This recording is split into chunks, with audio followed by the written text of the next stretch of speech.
চৰজনক গাঁওখনৰ মানুহবোৰে এডাল তামোল গছত বান্ধিলে। নানা ধৰণৰ গালি গালাজৰ লগতে উপৰ্যুপৰি লাঠি চৰ পৰিছে চৰজনৰ শৰীৰত।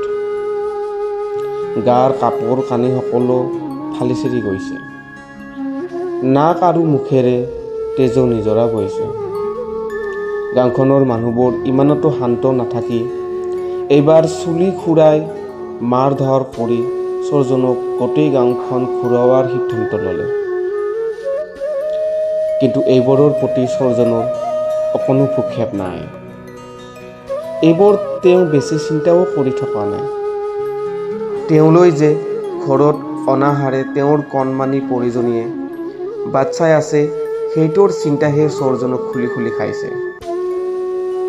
কণমানিজনীৰ কথা ভাবি চৰজনৰ দুচকুৰে দুধাৰি চকুলো বৈ আহিল। দিন হাজিৰা কৰি খোৱা মানুহজনে তলা বন্ধৰ বাবে ক'তো একো কাম বিচাৰি নোপোৱাতহে চৰৰ দৰে এই নিকৃষ্ট কামটো কৰিব লগা হ'ল। আৰু প্ৰথম নিশাই সেই আপদীয়া কুকুৰটোৰ কাৰণে ধৰা পৰিল।